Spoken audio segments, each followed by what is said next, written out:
करेंगे तो ये 5 ही बातें इसमें मिलती हैं। 5 के बाद छठी वस्तु इसमें नहीं है। और 5 ही को ग्रहण करने के लिए 5 ज्ञानेंद्रियां भी हैं। इन ज्ञानेंद्रियों से शब्द, त्वचा से स्पर्श, नेत्र से रूप, रसना से रस और घ्राण से गंध, इनको ग्रहण करते हैं और जगत का हमको बोध होता है। इस जगत में चाहे इतनी प्रकार की रचनाएं हो, चाहे इतने प्रकार के परिवर्तन हो, उतार चढ़ाव हो, घटा बढ़ी हो, लेकिन सबके सब इन 5 के भीतर ही रहेगा। जगत न इससे ज्यादा है न इससे कम है, बस इतना ही ये जगत है। इस प्रकार से एक बात बस इसके साथ में और ध्यान देने की है, वो और समझ ले, वो ये है कि वो परमात्मा समस्त जगत में की रचना करने पर भी समस्त रूप जगत में व्याप्त भी है। क्योंकि अभी हमने बताया था आपको, परमात्मा के एक लक्षण ये है कि यह अनंत है। अनंत है कि मन सर्वव्यापक है। ये कहीं निर्वात होकर के सारे जगत में व्याप्त है। ये ऐसा नहीं हो सकता है कि जगत एक तरफ हो और परमात्मा उससे अलग होकर के कहीं रह सके, ऐसा नहीं है। इस समस्त जगत का जितनी भी सृष्टि की रचना हुई समस्त की, उसका अधिष्ठान होकर के उस समय वो व्याप्त है। प्रकृति के द्वारा उसने जिस ब्रह्मांड की रचना की है, इसका सबका अधिष्ठान होकर के उसमें समय व्याप्त भी है। तो व्याप्त होने के कारण से वो परमात्मा जब कारण सृष्टि में, जो जिसे कि प्रकृति कहते हैं, सत्वरजस्तमसमयी है, उसमें जब वो परमात्मा व्याप्त होता है तब ईश्वर कहलाता है। ईश्वर कौन है? ये भी एक पारिभाषिक शब्द है। परमात्मा तो परमात्मा है, ब्रह्म है, लेकिन वो परमात्मा जब सत्व रजस तमसमयी प्रकृति में व्याप्त होता है या उसकी उपाधि को धारण किए होता है, तब वो ईश्वर कहलाता है। और फिर जब उसने समस्त सूक्ष्म जगत की रचना कर दी है, तो वो परमात्मा इस सूक्ष्म जगत में भी व्याप्त होता है। तो उसका क्रमशः व्याप्त होता है। परमात्मा पहले व्याप्त हुआ प्रकृति में, और प्रकृति व्याप्त है इन सब में, क्योंकि प्रकृति से इसकी रचना है, इसलिए प्रकृति सब में व्याप्त है। तो अंततः परमात्मा भी ईश्वर होकर के इस सूक्ष्म जगत में व्याप्त है।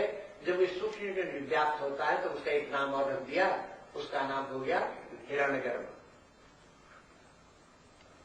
हिरण्यगर्भ के माने क्या है? वो परमात्मा जिसमें कि सत्वरजस्तमस की उपाधि भी है और समस्त ज्ञानेन्द्रियां, समस्त मन बुद्धि, समस्त प्राण, समस्त कर्मेंद्रियां भी उसके साथ है, उसको कहते हैं हिरण्यगर्भ। और फिर जब आगे की रचना बढ़ी और स्थूल ब्रह्मांड जिसको कि हम बाहर देखते हैं, ये समस्त जगत, इसकी सब जगत की सब रचना हो गई, जिसमें कि स्थूल शरीर भी सब व्यक्तियों के सम्मिलित है, इसकी सबकी रचना हो गई। तो इसमें व्याप्त होकर के वही हिरण्यगर्भ इसमें व्याप्त होकर के विराट कहलाता है। ये विराट के माने ये समस्त जगत का रूप धारण किए हुए परमात्मा। तो ये 3 शब्द जो है वो अलग अलग इनके अर्थ हैं और उनको अलग रूप से उनको जानना चाहिए। जब विराट बोलते हैं तो विराट के माने ये सारा जगत, जिसमें कि ये समस्त मन बुद्धि ज्ञानेन्द्रियां, समस्त प्राण कर्मेंद्रियां भी उसके अंदर विद्यमान है, और इसके अंदर जो है सत्वरजस्तमस भी विद्यमान है, और उसमें अधिष्ठान रूप में परमात्मा विद्यमान है। तो विराट जो है वो विराट रूप उसका परमात्मा का हुआ। जैसे ये समस्त रूप में है, इसी प्रकार से जब वो परमात्मा एक प्रकृति के एक भाग की उपाधि को धारण करता है, तब वो जीव कहलाता है। और जीव जब अपने कारण शरीर में तादात्म्य रखता है तो उसका नाम है प्राज्ञ। और वही प्राज्ञ जबकि सूक्ष्म शरीर को धारण करता है तब वो कहलाता है तेजस। और वही तेजस जब स्थूल शरीर को धारण करता है तब वो कहलाता है वैश्य।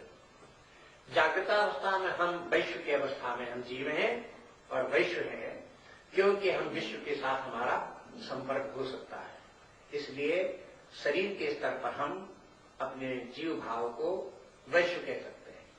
लेकिन जब सो जाते हैं और स्वप्न देखते हैं तो हमारा शरीर से संबंध अलग हो जाता है और हमारे साथ में सूक्ष्म शरीर होता है, कारण शरीर होता है और आत्म चेतना भी होती है। उस समय जब सूक्ष्म शरीर अपना कार्य कर रहा होता है तो स्वप्न की रचना होती है, और जो स्वप्न देख रहे होते हैं जिस समय हम, उस समय हमारी संज्ञा तेजस होती है। और जब हम सुषुप्तावस्था में जाते हैं तो ये मन बुद्धि ज्ञान इंद्रिय उस समय केवल हम कारण शरीर में होते हैं, उस समय हमारी संज्ञा या हमारा नाम प्राज्ञ होता है। इस प्रकार से जो इधर प्राज्ञ है व्यष्टि के रूप में, समष्टि के रूप में वो ईश्वर है, जो इधर तेजस है वही व्यष्टि में जो तेजस है वही समष्टि में हिरण्यगर्भ है, और जो व्यष्टि में शरीर है और वही समष्टि के रूप में विराट है। इस प्रकार से ये परमात्मा से व्यष्टि और समष्टि की रचना होती है। ये स्थिति इस प्रकार की है।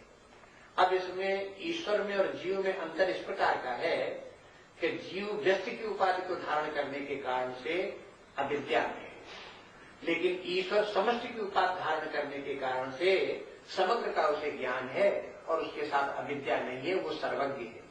ईश्वर सर्वज्ञ है और जीव अल्पज्ञ है।